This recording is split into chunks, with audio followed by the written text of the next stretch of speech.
Perkenalkan, nama saya Namar Banda Lembang dengan NIM 219611104 kelas E3 dari Fakultas Teknik Program Studi Teknik Informatika Universitas Kristen Indonesia Toraja. Tujuan saya membuat video ini yaitu untuk memenuhi salah satu tugas dari mata kuliah metodologi penelitian dengan judul Pemandu Wisata Toraja Berbasis Web. Bagian A, latar belakang. Perkembangan teknologi informasi yang semakin meningkat dengan cepat seiring dengan berjalannya waktu telah memberikan manfaat yang sangat luas dan tanpa disadari telah mempengaruhi kehidupan manusia sehari-hari. Banyaknya kebutuhan akan sistem teknologi informasi di berbagai bidang telah mengalami kemajuan yang sangat pesat, ditandai dengan adanya website atau disebut juga web. Web merupakan salah satu sumber daya internet yang banyak sekali kegunaannya, antara lain sebagai media promosi, interaksi, bisnis, dan lain-lain. Web juga menjadi sarana untuk memperkenalkan wisata Toraja yang merupakan salah satu destinasi wisata yang mempunyai potensi wisata alam dan budaya yang masih sangat kental dan belum banyak dikenal oleh wisatawan baik mancanegara maupun wisatawan lokal. Bagian B, rumusan masalah. Yang pertama, bagaimana merancang sistem pemandu wisata Toraja berbasis web untuk mempermudah wisatawan dalam memperoleh informasi tentang wisata yang ada di Toraja. Yang kedua, bagaimana cara mengoptimalkan fungsi dan cara kerja web dalam mempermudah mendapatkan informasi tentang wisata Toraja. Bagian B, rumusan masalah. Yang pertama, bagaimana merancang sistem pemandu wisata Toraja berbasis web untuk mempermudah wisatawan dalam memperoleh informasi tentang wisata yang ada di Toraja. Yang kedua, bagaimana cara mengoptimalkan fungsi dan cara kerja web dalam mempermudah mendapatkan informasi tentang wisata Toraja. Bagian C, batasan masalah. Yang pertama, informasi mengenai lokasi wisata di Toraja, Buntu Berake, Kecamatan Makale, Kabupaten Tanah Toraja, Pantanakan Lolo, Kecamatan Kesu, Kabupaten Toraja Utara, Benteng Mamulu, Kecamatan Kapala Pitu, Kabupaten Toraja Utara, Lembang Sangbuah, Kesu, Tadongkon, Kecamatan Kesu, Kabupaten Toraja Utara, Malakiri, Tagari, Kecamatan Balusu, Kabupaten Toraja Utara, dan lain-lain. Yang kedua, informasi lokasi mengenai tempat penunjang seperti Patung Tuhan Yesus, KT Kesu, Negeri di Atas Awan, Londa, Museum Negandeng, dan lain-lain. Waktu penelitian ini dimulai pada tanggal 20 April 2020 dan selesai pada tanggal 1 November 2020. Tempat penelitian dilaksanakan di Rantepao, tepatnya di Jalan KT Kesu, Kampung Bunoran, Kelurahan Pantanakan Lolo, Kecamatan Kesu, Toraja Utara, Sulawesi Selatan. Bahan dan alat penelitian. Yang pertama, komputer atau laptop. Komputer adalah alat yang dipakai untuk pengolahan data menurut prosedur yang telah dirumuskan. Kata komputer semula dipergunakan untuk menggambarkan orang yang pekerjaannya melakukan perhitungan aritmetika dengan atau tanpa alat bantu, tetapi arti kata ini kemudian dipindahkan kepada mesin itu sendiri. Asal mulanya, pengolahan informasi hampir eksklusif berhubungan dengan masalah aritmetika, tetapi komputer modern dipakai untuk banyak tugas yang tidak berhubungan dengan matematika. Boleh dibilang, kegunaan komputer sekarang ini sudah menyentuh hampir segala keperluan sehari-hari manusia. Coba saja perhatikan, dari mulai kamar tidur sampai ke pinggir jalan telah dibantu dengan komputer.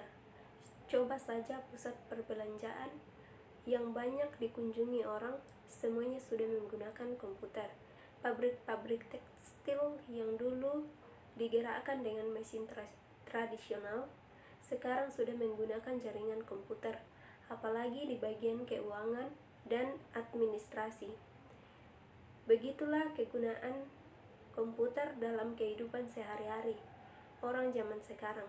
Pengertian komputer secara umum adalah seperangkat alat elektronik yang dapat mengolah data menjadi suatu informasi dan juga berguna untuk membantu pekerjaan manusia agar lebih cepat, mudah, dan tepat. Komputer juga sebagai alat informasi dan komunikasi yang mampu mengolah data dan kemudian menyimpannya. Seiring dengan bertambahnya waktu dan perkembangannya teknologi, semakin banyak pula jenis komputer akan bermunculan. Pada tahun 2012 ini, tren penggunaan laptop sedang naik. Hal ini dikarenakan pada saat ini masyarakat membutuhkan komputer yang fleksibel. Artinya, komputer ini mudah digunakan dan praktis. Nah, laptop yang telah masuk pada kriteria ini karena laptop mempunyai ukuran yang relatif kecil serta dapat dibawa kemana-mana dengan mudah, yang terintegrasi pada sebuah casing menjadi satu kesatuan. Beratnya hanya sekitar 1 hingga 6 kg tergantung dari ukuran, bahan, dan spesifikasi. Sumber listriknya pun berasal dari baterai atau AC adaptor dan dapat digunakan untuk mengisi ulang baterai dan menyalakan laptop itu sendiri. Baterai laptop pada umumnya dapat bertahan sekitar 1 hingga 6 jam, tergantung pada cara pemakaian, spesifikasi, dan ukuran baterai. Sebagai komputer pribadi, laptop memiliki fungsi yang sama dengan komputer desktop maupun dengan kemampuan yang lebih rendah. Komponen yang terdapat di dalamnya adalah sama dengan yang terdapat pada komputer desktop, hanya saja dengan ukuran yang lebih diperkecil, lebih ringan, tidak panas, dan irit listrik.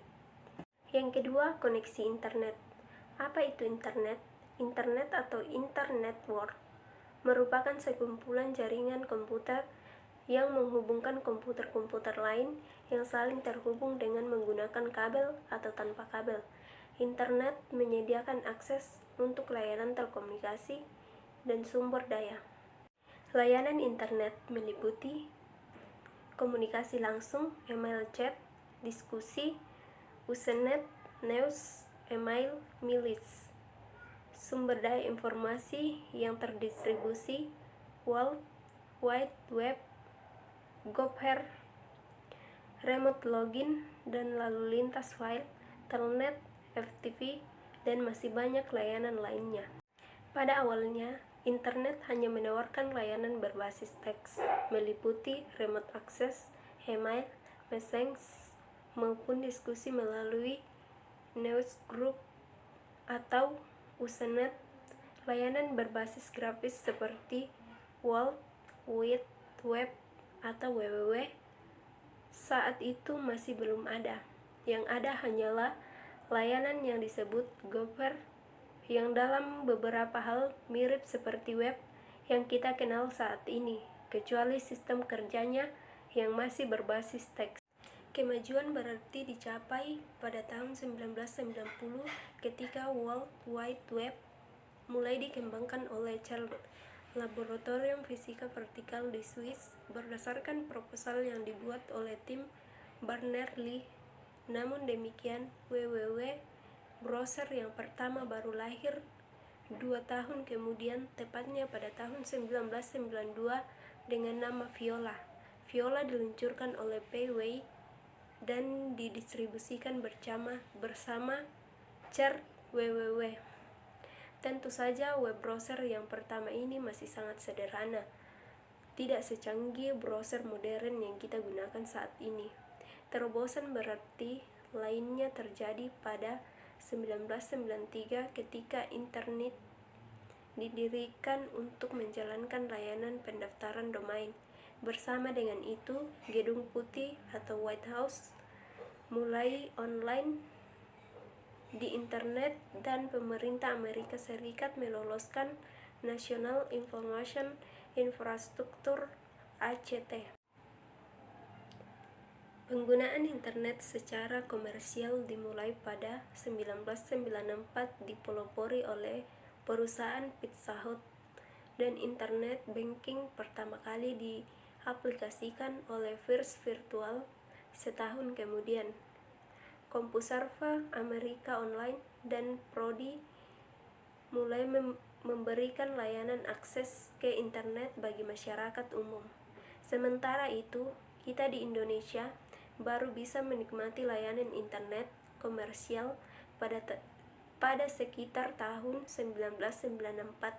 Sebelumnya, beberapa perguruan tinggi seperti Universitas Indonesia telah terlebih dahulu tersambung dengan jaringan internet melalui gateway yang menghubungkan universitas dengan network di luar negeri. Yang ketiga, domain atau nama website. Pengertian domain menurut Wikipedia. Domain adalah nama unik yang diberikan untuk mengidentifikasi nama server komputer seperti web server atau email server di jaringan komputer ataupun internet. Fungsi domain adalah untuk mempermudah pengguna di internet pada saat melakukan akses server. Selain juga dipakai untuk mengingat nama server yang dikunjungi tanpa harus mengenal deretan angka yang rumit yang dikenal sebagai IP address. Nama domain ini juga dikenal sebagai sebuah kesatuan dari sebuah situs web, seperti contohnya Wikipedia.org.